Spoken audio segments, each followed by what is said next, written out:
अस्सलामुअलैकुम। My name is Faiza Irfan और मैं आज हाज़िर हुई हूँ आपके सामने एक बड़ा इंटरेस्टिंग ड्रामा लेके, जिसका नाम है ये ना थी हमारी किस्मत। तो ये ड्रामा जो है आजकल ARY डिजिटल पे दिखाया जा रहा है, जिसमें हमारे बहुत बड़े स्टार्स एक्ट कर रहे हैं, जैसे कि हिरा मानी, मुनीब भट्ट, सबा फैसल एंड खालिद अनम साहब।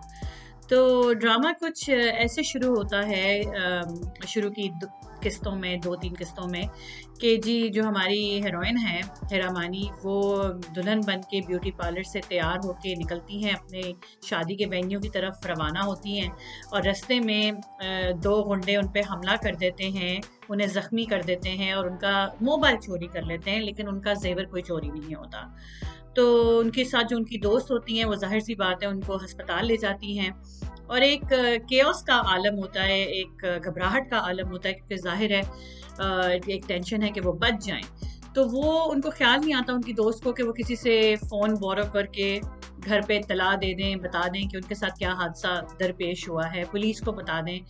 तो और जो मीनवाइल जो उनके घर वाले हैं, जो कि वेट कर रहे हैं अपनी बेटी का आने का घर वेन्यू पे, वो अलग परेशान हो रहे हैं कि ये क्या, हमारी बेटी कहाँ है। They are trying to figure out कि उसको कैसे पता किया जाए कि she is safe, where is she. तो उतनी देर में जो लड़के वाले हैं, उनके अपने मसले मसाइल और रोना धोना शुरू हो जाता है कि हमारी तो बड़ी इज़्ज़त ख़राब होगी, हम तो बारात लेकर आए थे और दुल्हन का कोई अता पता नहीं है, हमारी तो बड़ी इज़्ज़त ख़राब हो रही है, हमारी बड़ी बेइज़्ज़ती हो रही है, हम कैसे खाली हाथ बारात ले जाएँ, आपकी बेटी तो आपकी बेइज़्ज़ती करके किसी के साथ भाग गई है और ये है, वो है। तो सारा जो लड़के वाले हैं, जो लड़की वाले हैं, उनका फ़ोकस जो है अपनी बेटी की सिक्योरिटी और सेफ्टी से हटकर इन बेचारे लड़के वालों की हालत पे आ जाता है। उनको लगता है यही सबसे बड़े विक्टिम हैं, अब मैं इनको कैसे पैसिफाई करूँ, इनको कैसे खुश करूँ। तो जो दुल्हन के जो वालिद साहब हैं, वो बड़े परेशान होते हैं। तो उन्होंने जो कदम उठाया, उन्होंने क्या कदम उठाया, वो मैं आपको एक मिसाल के ज़रिए समझाने की कोशिश करूँगी। जब आप किसी एक दुकान पे जाते हैं एक मोबाइल खरीदने, तो आपको एक नज़र आता है डिस्प्ले पे एक मोबाइल बड़ा ज़बरदस्त, शानदार, खूबसूरत सा, रंग भी इसका बिल्कुल परफेक्ट है जो आपको चाहिए, फीचर्स भी बड़े परफेक्ट हैं। लेकिन आप जब उसको हाथ लगाते हैं तो आप कहते हैं मुझे ये चाहिए। तो लेकिन चूँकि और थोड़ी देर बाद आपको जो है दुकानदार कहता है कि जी मेरे पास तो ये एक आखिरी सैंपल ही था, अगर आप चाहते हैं तो आप ये ख़रीद लें। तो आप कहते हैं कि नहीं, इसको तो मैंने हाथ लगाया है, इसको तो और भी लोगों ने बड़ा हाथ लगाया है, तो मुझे तो ब्रांड न्यू अनटच्ड सील्ड किस्म का फ़ोन चाहिए, तो आप मुझे वो ला दें। उन्होंने कहा कि जी वो तो हमारे पास नहीं है, लेकिन हमारे पास यही मोबाइल किसी और रंग में है जो कि अनटच्ड सील्ड है, आप वो ले सकते हैं। तो यही काम जो है दुल्हन के वालिद साहब ने किया। उन्होंने कहा कि जी आप, मेरी बेटी का तो कोई अता पता नहीं है और ज़ाहिर सी बात है आप, you come first, my daughter safety come second. तो वो कहाँ पे है, वो उसका क्या करना है, उसको ढूंढना है कि नहीं ढूंढना है, उसके बारे में पता करना नहीं करना है, वो तो उसको तो मैं डालूं चूल्हे में, मैं आपका मसला सॉल्व करता हूँ, आप फिक्र ना करें। In order to compensate for your humongous loss, let me offer you my other daughter. तो वो कहते हैं ये मेरी दूसरी बेटी है, इसकी शादी मैं आपके बेटे से करा देता हूँ और इस बच्ची का मुझे ना तो कंसेंट पता करने की ज़रूरत है, मेरी बेटी की मर्ज़ी शामिल है या नहीं शामिल है, दैट्स इररिलेवेंट, उसके क्या ड्रीम्स हैं, वो ज़िंदगी में क्या करना चाहती है, क्या बनना चाहती है, दैट इज़ इररिलेवेंट टू, क्योंकि सबसे ज़्यादा ज़रूरी तो ये है कि बारात खाली नहीं जानी चाहिए। ठीक है जी। तो मज़े की बात है कि दूल्हा साहब भी राज़ी हो जाते हैं, उनको वो बहुत हसीनो जमील लगती हैं, तो वो कहते हैं व्हाई नॉट। तो वो शादी कर लेते हैं उनसे और उनकी शादी हो जाती है। इतनी देर में जो हमारी हीरोइन है, वो अपनी बेहोशी के आलम से जाग जाती हैं, उनकी पट्टी भी हो जाती है, वो ठीक भी हो जाती हैं और वो जल्दी से भागती हैं अपने वेन्यू की तरफ, क्योंकि उनको तो शादी करनी है। जब वो वहाँ पहुँचती हैं तो उनको ये शौक लगता है कि उनके जो हस्बैंड टू बी थे, उन्होंने तो शादी कर ली और अब वो रोती हैं कि मेरे साथ ये क्या हो गया और मैं तो बेगुनाह हूँ। ना कि गौर करने की बात है कि अगर खुदा ना खास्ता उनके साथ कुछ बुरा हुआ होता, तो भी इसमें उनकी कोई गलती नहीं होती। लेकिन इससे भी 2 हाथ پیچھے اور اگریسو ہم چلے جاتے ہیں اسٹوری ٹیلنگ میں, کیونکہ ہم تو یہ کہہ رہے ہیں کہ ہاں نہیں وہ تھیں تو ان کے ساتھ کچھ غلط تو نہیں ہوا, لیکن چونکہ وہ کچھ گھنٹوں کے لیے گھر سے باہر تھی, رات کے وقت اکیلی تھی, اس لیے وہ داغدار ہو گئی ہیں. تو اب وہ رو رہی ہیں اور اب ان کی ماں ان کو گلے سے لگا کے رو کے کہتی کہ اب میری بیٹی کا کیا ہوگا, میری بیٹی سے کون شادی کرے گا, میری بیٹی پہ تو داغ لگ گیا ہے, تو اب ہمیں اس سٹوری میں کوئی نائٹ ان شائننگ آرمر تو چاہیے. تو جو دلہے کا کزن ہے اس کی ماں کہتی ہے کہ میں اپنے بیٹے کی شادی کرا دیتی ہوں اس لڑکی سے, کیونکہ لڑکی پڑھی لکھی ہے, خوبصورت ہے, نوکری کرتی ہے, اور میرے نکمے کٹھو بیٹے کو سپورٹ بھی کر لے گی, کیونکہ اس کو یہ خود جائے گا تو اس کو تو کوئی لڑکی پسند نہیں آنی, اس کو تو کوئی ایکسیپٹ کرے گا نہیں, وہ فضول سا میرا بیٹا ہے, تو اس کی شادی میں اس ڈیفیکٹو لڑکی سے کرا دیتی ہوں. خیر جناب, شادی ہو جاتی ہے اور لڑکی نے بیچ میں یہ بھی کہا کہ میں اپنی صفائی جائے جو مرضی دوں, کسی نے میری بات تو ماننی ہی نہیں. ساتھ میں بیچ میں کہیں کسی ڈرامے کی کسی قسم میں وہ یہ بات بھی بیان کرتی ہیں کہ ان کی سے کی کوئی ویلیو بھی نہیں ہے, یعنی کہ اگر کوئی لڑکی سچ بول رہی تو اس کی سچائی کی بھی کوئی ویلیو نہیں ہے.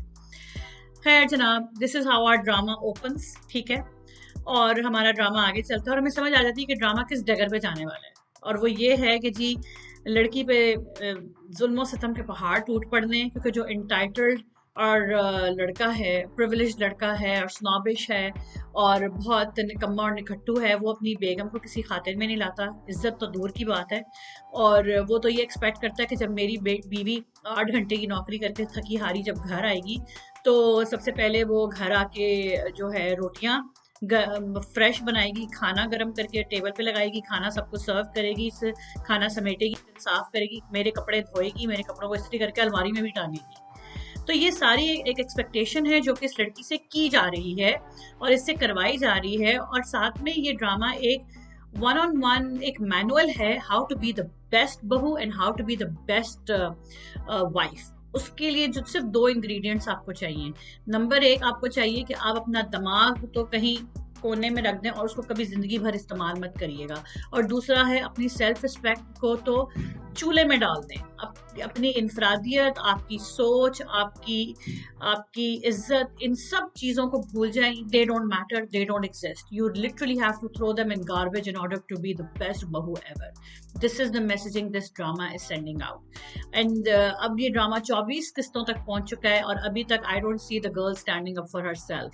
اس کو ابھی بھی لگتا ہے کہ نہیں, میں یہی کرتی رہوں گی تو میں ایک اچھی بیوی اور اچھی بہو ہوں گی, اور میرے ماں باپ کا سر فخر سے بلند ہو جائے گا کیونکہ میں نے ان کی عزت رکھ لی by not leaving this man, this awful in-laws. تو یہ ہے جی ہمارے ڈراموں کی صورتحال, with the exception of a few of course who are creating some really groundbreaking content and literally entertaining us so well, like Parizad, Dil Na Umeed To Nahi, and جو بچھڑ گئے جو آج کل جیو پہ دکھایا جا رہا ہے. لیکن یہ جو ڈرامہ ہے اس نے تو ریگریسو پنے کی ایسی لیولز کو چھوا ہے کہ میں حیران رہ گئی ہوں. اور میں ایک اور بات جو بہت امپورٹنٹ مینشن کرنا چاہتی ہوں وہ یہ ہے regarding the creativity, not it shouldn't be banned ever. Creative process کسی بھی بندے کا جو ہے وہ کبھی بھی بین نہیں کرنا چاہیے. وہ جیسے اپنی سٹوری کو تخلیق کرنا چاہتا ہے, جیسے پردے پہ لانا چاہتا ہے, یہ اس کا اپنا پروگیٹو ہونا چاہیے. لیکن at the same time it needs to be research and تھوڑا سا اس پہ بھی دھیان دینے کی ضرورت ہے کہ آپ تھوڑی سی کریٹو اور اسمارٹ اسٹوری ٹیلنگ کو بھی پسے پردے پہ لے کر آئیں. Everybody wants to see the story of an underdog to be the hero. You want this girl to fight back. You want this girl to stand up for her rights and do something. When will that happen? We don't know. But one can only hope and pray that someday, perhaps in the last final 10 minutes of the drama when it will be ending, perhaps then it will happen. لیکن میں آپ کو ایک suggestion ضرور دوں گی کہ اگر اس طرح کی سٹوری آپ کو دیکھنی بھی ہے نا تو آپ ایک پرانا ڈرامہ اٹھا کے دیکھیں جو کہ ہم ٹی وی پہ آیا تھا, جس کا نام تھا درِ شہوار, جو کہ ایک لڑکی کی جرنی ہے, ایک اس کی سٹوری ہے جس کے اوپر بہت ظلم و ستم ہوتا ہے. تھوڑا سا وہ ڈرامہ بھی آپ کو ریگریسو لگے گا, but it is laced with smart writing. اس کی رائٹنگ اتنی اسٹرانگ ہے اور اتنی کنونسنگ ہے, اور جو کیریکٹر کا آرٹ ہے وہ بہت شاندار طریقے سے دکھایا گیا ہے. کہ یہاں پہ ہمارے آج کل جو اس پرٹیکولر ڈرامے کا جو مسئلہ ہے وہ یہ ہے کہ کیریکٹرز اتنے لینئر ہیں कोई ग्रोथ, कोई आर्क, कुछ एग्जिस्ट नहीं करता. जो अच्छा है वो बहुत अच्छा है, उससे ज्यादा तो अच्छा नेक दुनिया का कोई बंदा हो ही नहीं सकता. वो कोई गलत काम जिंदगी में कर ही नहीं सकता. वो तो कोई फरिश्ता सीरत बंदा है. और जो बुरा है वो इतना बुरा है कि he doesn't have an ounce of decency in him at all. तो इस तरह के कैरेक्टर्स बनते हैं जिनमें ग्रोथ नहीं होती, जिनका कोई आर्क नहीं होता. तो इस लिहाज से मैं ये कहूँगी कि ऐसे नैरेटिव्स जो हैं आपको बोरिंग भी कर देते हैं, डल भी कर देते हैं. तो ज़्यादा बेहतर कंटेंट बनाने की ज़रूरत है. And it's never too late to go back and do some editing on the tables. Please make the girls robust. मुझे लगता है कि हमारे 80s के ज़माने में या 90s के ज़माने में the girls characters were a lot more progressive than what we are seeing today in our dramas. Thank you. That's all I have to say. Thank you.